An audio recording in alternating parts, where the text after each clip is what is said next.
Graça e paz, amados irmãos. Eu sou a Cristiane Flor e estou como coordenadora da EBD na Primeira Igreja Batista em Parque São Lucas.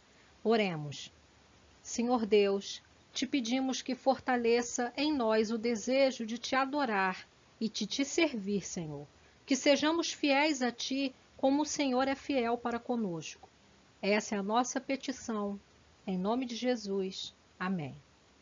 A lição de hoje é a lição 12, quando a adversidade é a difamação. O texto base é Daniel, capítulo 6.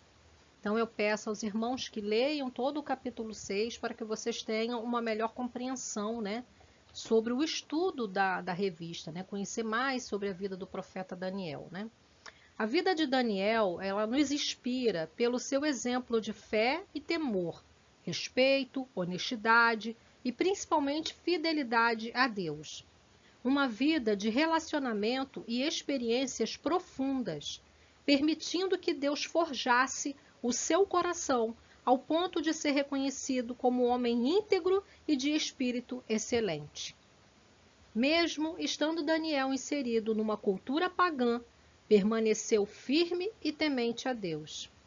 Estamos inseridos numa sociedade onde a adversidade nos pressiona, mas a exemplo de Daniel, não devemos renunciar ao que é correto diante de Deus. Eu convido a vocês a conhecer, a aprender mais sobre a palavra do Senhor. Introdução.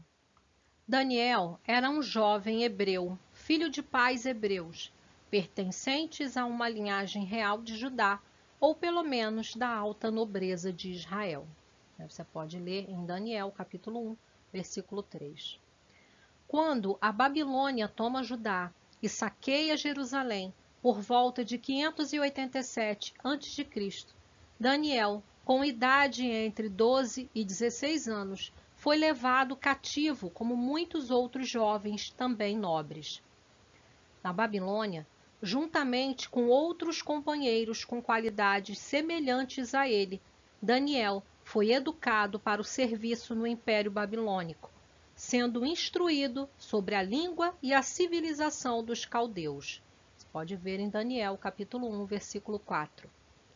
Dentre os companheiros de Daniel na Babilônia, o relato bíblico destaca 3 nomes: Ananias, Misael e Azarias. Daniel tornou-se muito conhecido por sua sabedoria e piedade, especialmente na observância da lei mosaica. Pode ver em Daniel, capítulo 1, versículos 8 até o 16. Viveu mais de 90 anos, viu a queda do reino da Babilônia e o estabelecimento do Império Medo-Persa. Ocupou posições elevadas sob o reinado de Nabucodonosor, Belsazar, Dário e Ciro. Desde o cativeiro, viveu na Grande Babilônia, tendo uma vida irrepreensível numa corte corrupta. Embora fosse exilado, um estrangeiro, chegou ao cargo de primeiro-ministro. O maravilhoso é que sempre permaneceu fiel a Deus, Daniel ele se mostrou em todo o tempo, apesar dele estar fora, da sua cidade natal, fora de Judá, fora de Jerusalém, de Israel, ele estava ali fora de tudo que ele aprendeu, longe de todos os conceitos, de tudo que ele havia aprendido de acordo com a cultura do seu país, mas ele se manteve fiel, principalmente, em relação ao que se tratava, aos preceitos de Deus, a lei de Deus. O seu coração ele permaneceu o tempo todo fiel desde a sua meninice, Ele foi para lá muito novo, a idade entre 12 a 16 anos, um adolescente, Mas mesmo assim, ele já tinha dentro do seu coração a determinação e a obediência à palavra de Deus, E em 2 Tessalonicenses, capítulo 3, versículo 3, diz assim: Mas o Senhor é fiel, Ele os fortalecerá e os guardará do maligno. E foi exatamente isso que aconteceu com Daniel. Por Daniel ser obediente a Deus, ele se manter fiel a tudo que Deus havia ensinado ao seu povo, né? Deus também se permaneceu, se manteve fiel para com ele. E o protegeu, o guardou do maligno, né? E nós vamos ver aqui no decorrer da lição quantas situações, né, que se fez presente também a fidelidade de Deus para com Daniel e a fidelidade de Daniel com Deus, né? Em observância à sua lei, em obediência, o seu temor, né? E o seu amor à palavra de Deus. Nós vamos ver que isso no decorrer da nossa lição e da leitura bíblica, né? Que no início eu já solicitei aos irmãos e no decorrer vão haver outras referências que eu peço aos irmãos que durante o estudo leiam a Bíblia, confiram para que vocês aprendam, né? E conheçam realmente a palavra de Deus na íntegra, na sua profundidade, né? E na revelação que ela traz para cada um de nós. Amém? Então, vamos prosseguir. Tópico 1. Em meio à difamação, decida ter excelência e caráter. Em função do tamanho do novo império, Dário escolheu 120 homens chamados de sátrapas, que era o mesmo de que governadores, para governarem o seu reino. O rei também escolheu 3 homens para serem líderes desses 120 sátrapas. Então, Daniel foi escolhido para ser um desses líderes. O rei Dário, observando a fidelidade de Daniel e que ele era diferente dos outros, em função de sua sabedoria, de fazer o que era certo e por suas grandes qualidades, quis nomeá-lo líder sobre os demais. Você pode ver em Daniel, capítulo 6, versículos 3 e 28. Os supervisores, tomados pela raiva e inveja, conspiraram contra Daniel, procurando manchar sua liderança. Você pode ver em Daniel, capítulo 6, versículos 4 e 5. Não obtendo resultados, eles resolveram apelar para a lei do Deus que Daniel servia, com o intuito de fazê-lo pecar contra o seu Criador. Os sátrapas tramaram uma lei centralizando a pessoa do rei como se fosse um deus para prejudicar a Daniel. Valeram-se da religião para armar-lhe uma cilada, mas falharam no seu propósito. Daniel se manteve firme e a boa mão do Senhor estava sobre ele, e sua conduta era digna de honra. O profeta foi um exemplo de pessoa que buscou a excelência em tudo o que fez. Você pode ler em Daniel, capítulo 5, versículos 12 a 14. Deus deseja que você tenha uma vida abundante. João 10, 10. Mas para isso, você precisa buscar a excelência em todas as áreas de sua vida. Em tudo o que fizerem, façam de todo o coração, como para o Senhor, e não para os homens. Colossenses 3, versículos 23. Não se acomode em ser apenas um frequentador de igreja ou um funcionário qualquer no seu trabalho. Busque crescer, aprender com os erros, buscar ser melhor a cada dia, pois assim você colherá frutos bons. Provérbios 22, versículos 29. Quem escolhe fazer as coisas com excelência se destaca entre os outros e, consequentemente, é recompensado.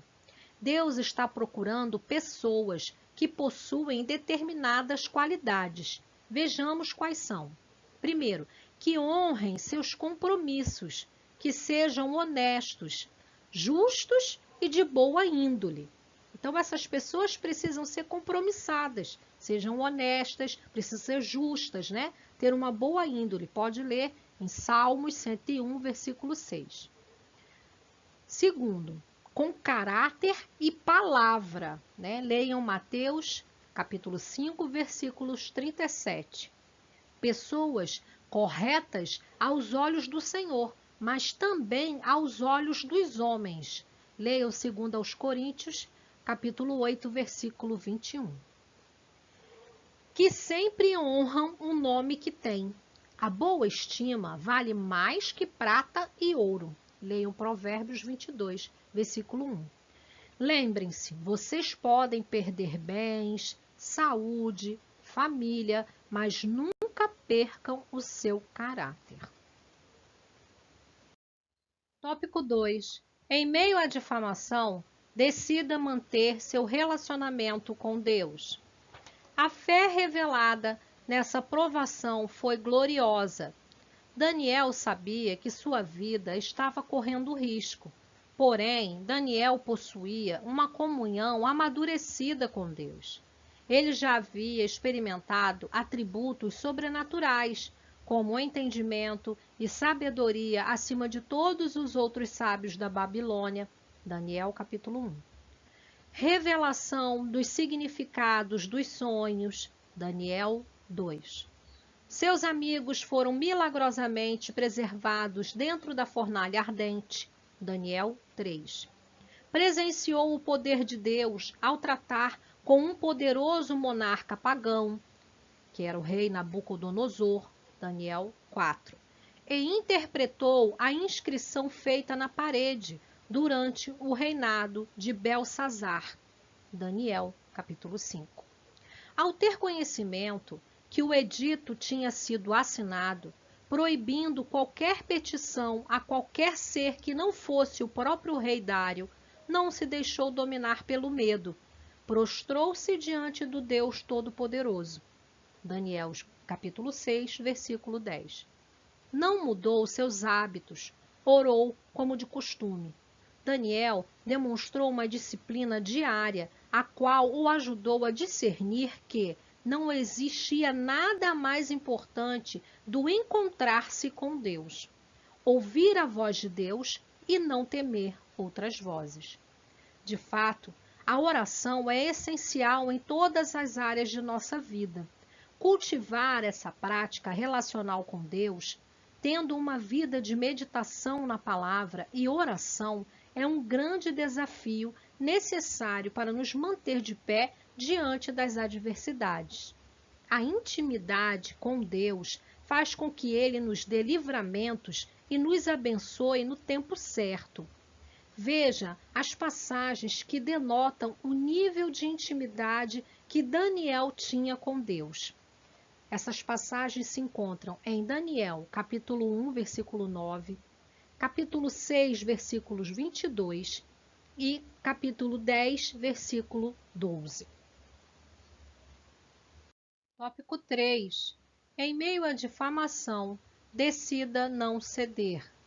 Daniel era portador de índole irrepreensível, carisma, de caráter.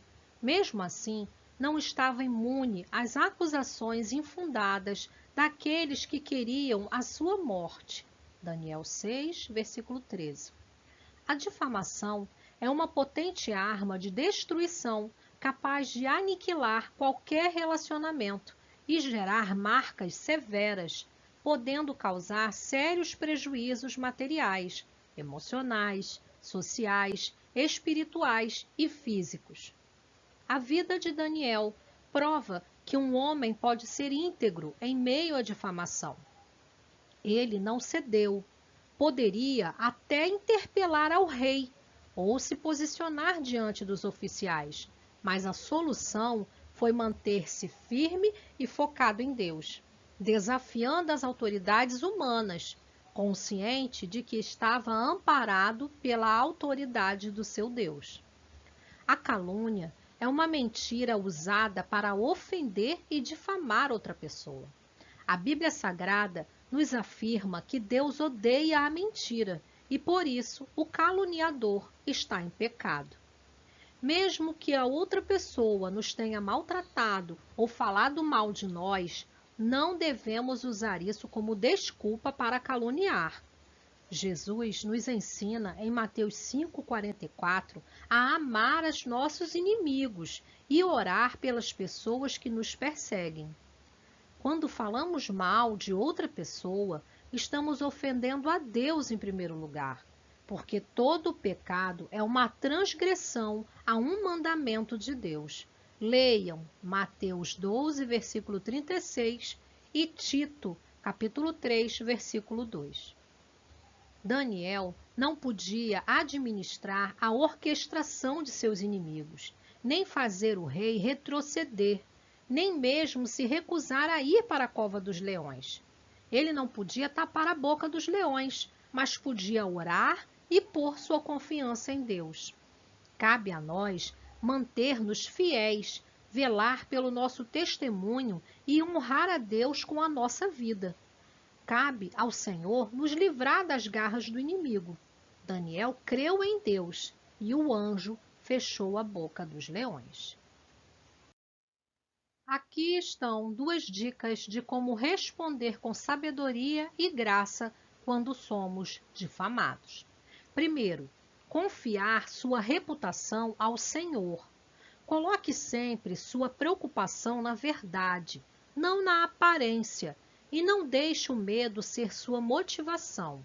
Afinal, é no contexto de difamação que Jesus diz: não os temais, não há nada encoberto que não haja de ser revelado, e nada oculto que não possa ser conhecido. Mateus 10, versículo 26. Segundo, confrontar gentilmente o caluniador, face a face. É estranho e assustador confrontar alguém, mas precisa ser feito. A atitude mais amorosa que você pode fazer por todos aqueles envolvidos, incluindo o caluniador, é gentilmente confrontá-lo, pois é bom trazer um amigo ou pessoas que são de confiança de ambas as partes. Ou seja, quando você for falar com a pessoa que supostamente levantou essa calúnia, é importante que você leve com você testemunhas, de preferência que façam parte do círculo de convivência de ambos, tanto da sua parte quanto do caluniador, tá? Para que elas sejam realmente testemunhas do que vai ser dito entre as duas pessoas, Elas são pessoas neutras ali, elas não vão tomar partido nem de um lado e nem de outro, vão estar ouvindo atentamente ambas as partes.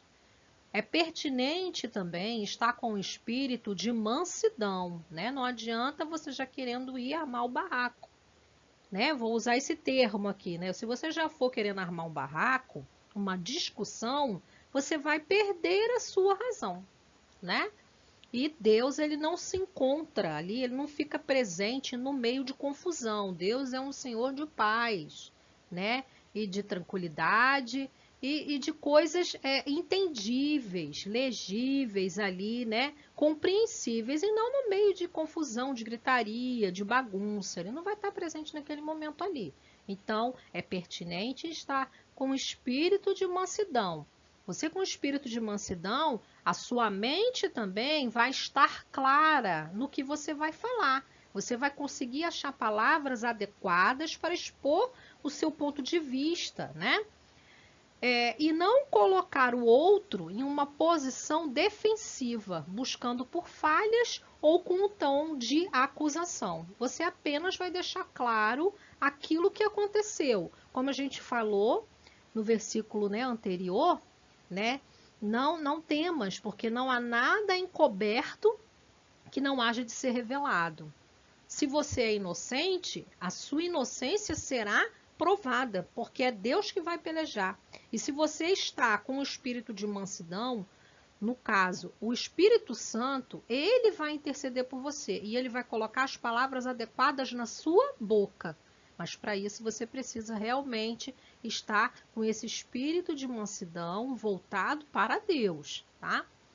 Então, assim, em Jó, capítulo 11, versículos 13 e 15, do 13 até o 15, ele diz assim: contudo, se você lhe consagrar o coração e estender as mãos para ele, se afastar das suas mãos o pecado, e não permitir que a maldade habite em sua tenda, então você levantará o rosto sem envergonhar-se, serás firme e destemido.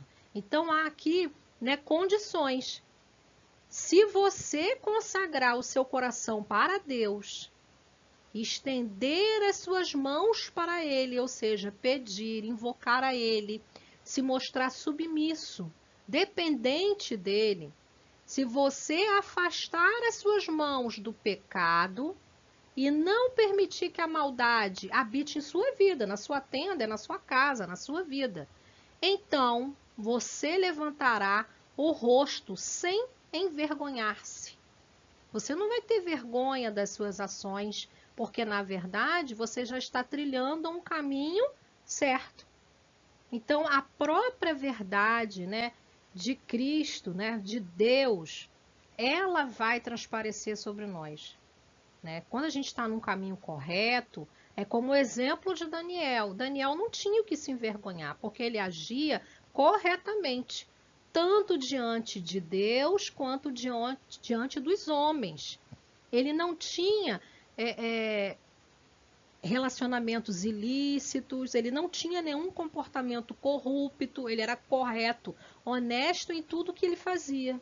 Por isso, nos slides anteriores, eu falei, né, sobre o versículo de Colossenses, né? Em tudo que forem fazer, façam com o coração, como quem você está fazendo para com Deus e não para com os homens. Tudo que a gente faz na vida, a gente deve fazer com excelência e com o nosso coração puro, como se estivesse fazendo para com Deus. Se a gente trilhar esse caminho, dificilmente as outras pessoas vão ter armas para usar contra nós, para querer nos caluniar, para destruir a nossa reputação, né? Eles podem até tentar, mas no final a verdade vai prevalecer, porque é Deus que está ali por trás, pelejando por você. Deus não vai deixar que o seu servo seja difamado e caluniado, e vai ficar por isso mesmo. A gente tem que ter essa confiança, né? Eu ajo corretamente as minhas ações. E Deus, ele nos protege dos inimigos, ele nos fortalece contra os inimigos e ele nos mostra, né, também a direção, o como que eu devo proceder em relação a essas setas que são, né, jogadas, lançadas pelo inimigo, ok? Bom, amados irmãos, essa foi a nossa lição de hoje. Permaneçam em Cristo e Ele permanecerá em vós. Um grande abraço e até a nossa próxima aula. Tchau!